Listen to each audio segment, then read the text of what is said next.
So you guys were I'm hearing a lot of you guys wanted a theme song shortened, so here we go. This girl reviews movies, games, and books. Sometimes she plays them. So does that, and when she does it with the cat, does that make her crazy? Does that make her crazy? Probably. So, it's shorter. There you go. Crazy Cat Lady Gamer Reviewer or Martha Butler does not own any trailers or pictures. I use them under fair use, educational, for education and entertainment purpose. Yeah. Hi everybody, Martha here. I know I'm a little late on this, but I wasn't feeling well the past few days. So, I had to wait until I felt well. So, yeah. A couple of days, I think last week or some time ago, um, the actor who plays Sebastian from Little Mermaid passed away. And so since, let me find his name, Samuel E Wright, that who played Sebastian, he recently passed away. So thought in honor of him I would review Little Mermaid for you all, instead of waiting for whenever they decided to make the remake out of that. And I know it's coming. We all do. So, we're just gonna do it now. Maybe I'll do the Little Mermaid 2 instead. Review of that one when they do the remake. But, so here we go with Little Mermaid. So, it's based off of a Hans Christian Andersen story. And it's very sad. The book is. If you read the book, you find out that Disney did not honor the book that well. Like, Ursula's not in it that much. She's only in for one scene, and she's not the one who ends up being the fake person that Eric ends up marrying. As far as we know, they don't. Hans Christian Andersen never mentions that as Ursula. She doesn't even have a name, but in the book. So yeah. But when Ariel does want to, comes across the question, does she still want to marry Eric? Of course she does. So her sisters go and get like something from Ursula, which they do not show Ursula in this scene. The sisters just show up, and they tell her that if you want to marry the prince, you have to kill the the girl, and that would allow you to stay alive. Because Ariel was going to lose her life in 3 days, basically. She was going to turn into sea foam, and that's how it was if she was not going to get Eric to love her. And so the punishment's a lot more hard than just her turning into a weird thing and a weird little sea urchin thing and belonging to Ursula. So the only way for her to get out of it was to kill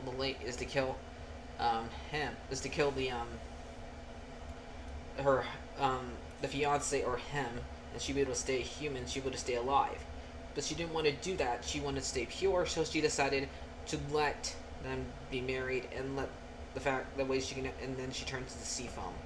So that's how the book ends, and so it's very sad.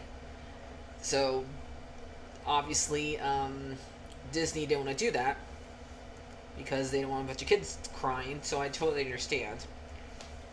I would have been one of those kids, because weirdly, if you haven't noticed, this movie came out in 1989, the same exact year I was born. So me and this movie are the same exact age.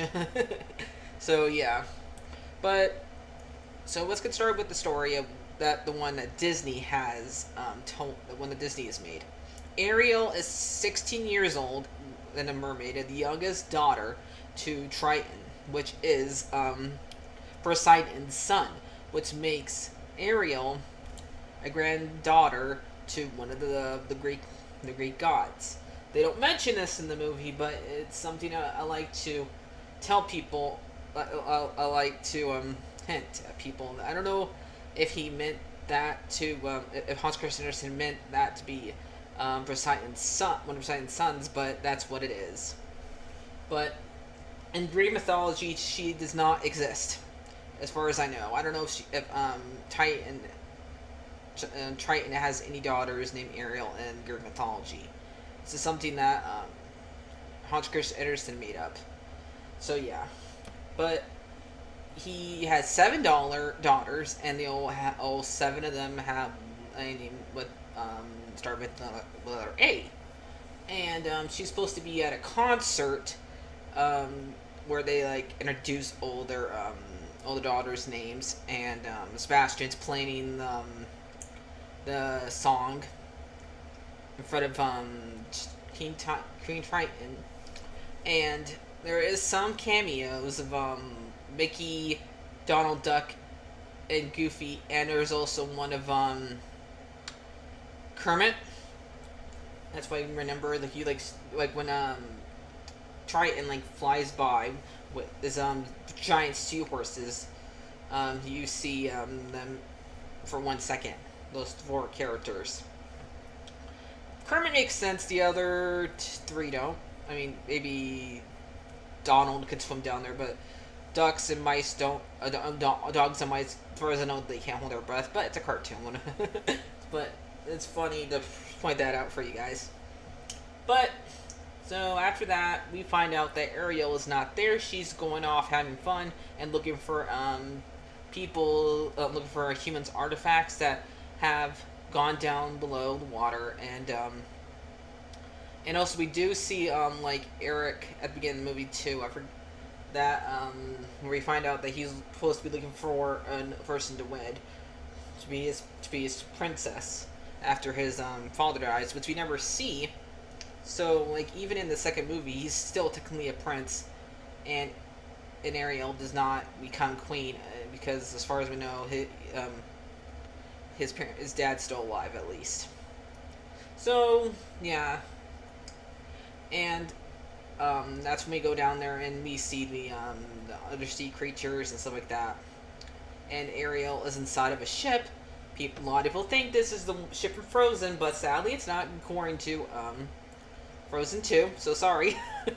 This is not Anna and Elsa's parents' ship. I remember thinking that, but it's not. And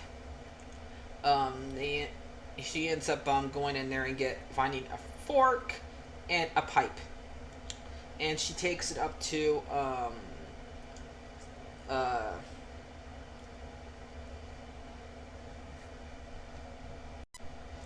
Scuttle. So because she thinks that Scuttle's seagull and and it's around humans more often than she is. She thinks that he knows everything about us or something like that. And he even is convinced that he knows a lot about us, which he doesn't, because he does not know what we call our stuff. He calls a fork a dingle hopper, and he calls a pipe a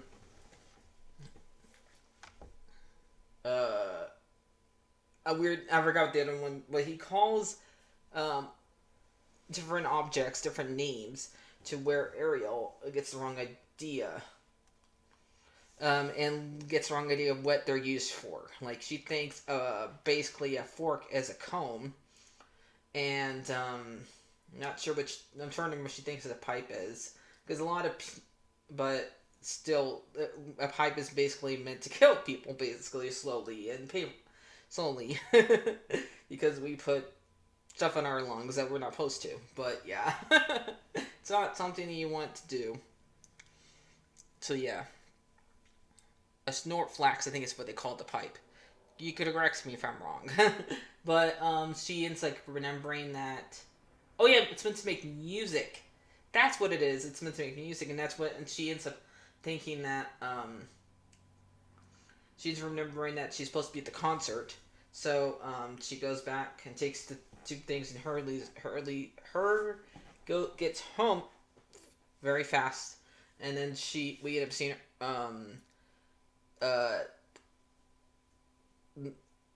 the two eels spying on her, and Ursula sees them through their two yellow eyes. And Blossom and Judson, that's her name. And she ends up getting an idea to use Ariel to her advantage. And we learn like she used to live at the palace. Now, originally, Ursula was supposed to be Triton's sister, but they took that out, and that would have been pretty good. Um, Revelation. Why would she want to get revenge and to find? Maybe she wanted to become. That's why she thinks she had the Triton. But no, she just we just think that she's a witch that used to work at the castle, basically, and give advice to people. But we find out that basically she uses her magic to her own ambitions to get. When people ask her for help, she makes sure there's something in it for her by her song, "Our Unfortunate Souls." So after this, we see Triton yell at Ariel and for not being at the concert, and Sebastian's there to yell at her too, because he got humiliated by it, and I think all the actors here do a pretty good job. I think um, bon, Bonnie Benson, I think her name is, the one who plays Ariel, does a good job, and I like the fact that she is actually looks 16. A lot of the characters are not drawn for how they look. Some of them look too young, some of them look too old. But Ariel is one of the few Disney characters that is drawn the way you think that she would look at the right age, and Ariel is one of those few characters. Like Peter Pan doesn't look like the age he's supposed to be. He looks too old. He's supposed to be 10, but he actually looks like he's a teenager. So, but Ariel here is 16, and she actually looks 16. So yeah. Um, we don't really see that sisters here much in this movie, since it's mostly about Ariel's story, and um, Triton gets mad at her for going up because Flounder explains why where they were accidentally, and Triton learns that she was up on the surface and gets mad, and like Braceley like sends her to her room, but she's like going to her grotto, where she does one of the best songs in the movie, "Part of Your World," and this song was almost not put in the movie, sadly.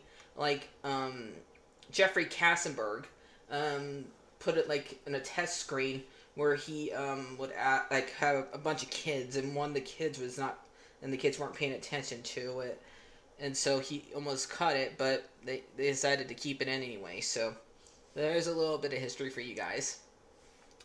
And so this song is really good. I do like it. And then so we after the song's sung, we see a ship go right by above the water, and Ariel goes up there with Sebastian and Flounder, and this is where she meets. This is where she sees Eric for the first time, and also sees the statue that he does not like for his birthday that his butler gives him. Um, and how the we see a shipwreck happens basically because of a storm happens, and I think lightning hits it, and Ariel ends up saving Eric after he goes back to save his dog Max, and um, gets him back to shore, and then she also sings another rendition, "A Part of Your World," to him, and that's when he wakes up and hears her voice. Does not see her face because she swims off before he could notice her. So this is probably why he does not know that's her that saves her when she comes back to being when she comes up there for her 3 days as a human. That's what I think. So uh, Ariel's back down there, and even Triton finds out that she's in love, but she thinks he's in love with another mer person or merman, whatever. And Sebastian tries his best to keep it a secret, but And somehow Flounder gets the statue inside the grotto. I always wonder how he did that.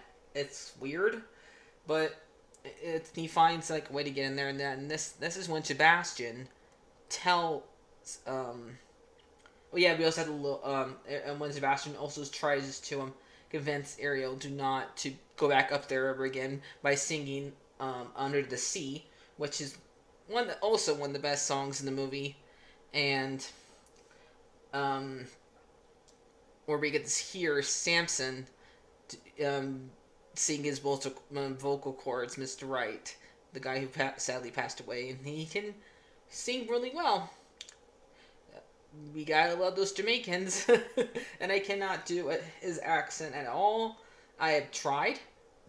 Accents are one of the hardest things to do out there, and so she wax to the grotto, and this is when Sebastian accidentally tells Triton about Eric and the fact that he's human, and so Triton goes to her grotto. I guess Sebastian told her where the grotto was, and it's destroying the statues and all of her trinkets, and she ends up swimming away and crying. And this is when the eels find her and take her over to Ursula. And Ursula offers the deal to where if you want to be with Eric, you have to have 3 days to do it, and you have to get him to kiss you, and you have to wait basically 3 days to do it. If you don't get it done in time, you belong to her. It belongs to her, and basically ends up being a little sea urchin. And like I told you in the book, it's a lot more scary. It's a lot more bad punishment. And actually, also in the book, she also every time she like touches the floor, her feet burn, and she also in the way her voice gets taken, her tongue gets cut out. Yuck. So yeah, it's kind of happy to not put those two in the movie. So, she goes up to meet Eric, and like I tell you, the reason why Eric does not recognize her is because I don't think he caught her face. It's only got her voice, and since he can't hear her voice, he doesn't recognize her. That's only, and I mean, like, I think Max does because he knows her smell. So yeah, but like he can't understand Max. So the next 3 days, we also have one of the other songs that we hear Mr. Wright sing is "Kiss the Girl," and that one's pretty good too. And this is when eels interrupt a kiss that almost happens, and this is when Ursula knows that she's gonna have to interrupt the date and interrupt by making Eric actually like her by using Ariel's voice against him. So, and we have their wedding, and next have Ursula and her name's Vanessa in her human form, and they end up being married. And also, this is when, if you were the same age as me or older, you recognize that the priest that could have married them either had very large knees or it was his other stuff. His, I don't know how to say this without being in trouble, but he gets a little excited by Vanessa sexually. That's all I can think really say without getting in trouble. But yeah, some people think it's his knees. I still think it's the other thing, but later releases they have that taken out for that reason. So yeah, like on the Disney Plus version, you watch it now, and then the DVD versions, it's not there. But on the VHS versions, it was there. So yeah, I just wanted to let you guys know about that interesting little animation that was erased from history. So yeah, and so Scuttle and the other sea and all the fish attack the wedding and stop the wedding from happening. And Ariel gets her voice back, and Ursula takes her back down to the this is when Eric realizes that this is who saved him really, and but Ursula stops them from kissing by taking her down there because it's already been too late because the sun has gone down. So, Eric goes down there to try to save her because he already lost her once. He's not going to lose her again. Basically, he says that. And Triton trades himself for Ariel because he loves his daughter a lot.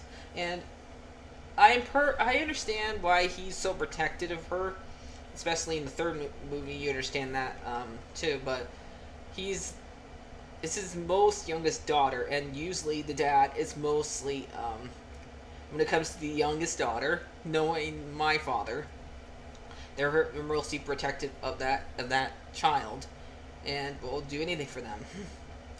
Any of their kids, but he gives himself over to Ursula, and comes a guppy basically, and the trait ends up being in Ursula. And so this is when the fight happens, and we see a giant Ursula, and Eric gets on top of a wrecked ship, and basically impales her with the ship, and also gets struck by lightning. So this is when that's when she dies. Probably one of the more violent ones, but I would say the one from Tarzan's death when Clayton dies will always be the most violent Disney does out there. But this one is definitely up there. So,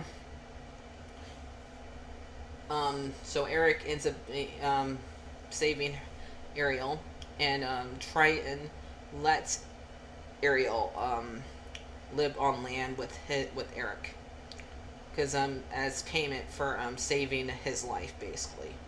So yeah, and so they get married, and that's how the movie ends. Now, what do I think of the movie? Now that you know the story from the book and the movie. And Greek mythology, I guess. I would say it's, out of all the Disney Renaissances that were actually around when I was a kid, this is, like I said, this is the same exact age as me.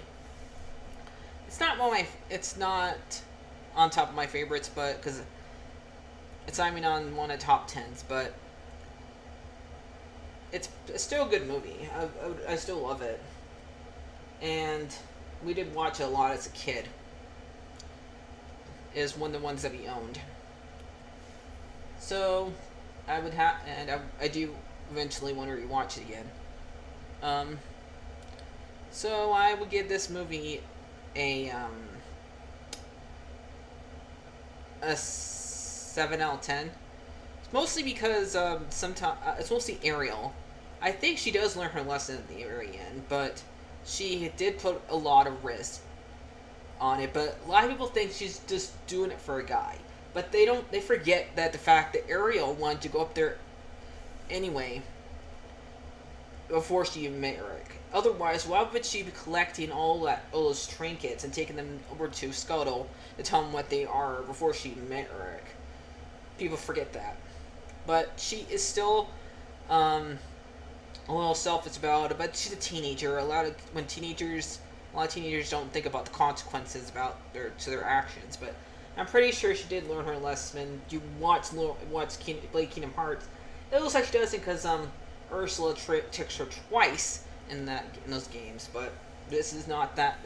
Came out long before that. But yeah, I still like the movie. It's pretty good still, and I do like that Samuel E Wright did a great job singing his 2 songs that he got to have in the movie. And also, Joni Benson did a great job singing her songs. And so did Pat Carroll, who played Ursula. She did a great job singing on Poor Unfortunate Souls.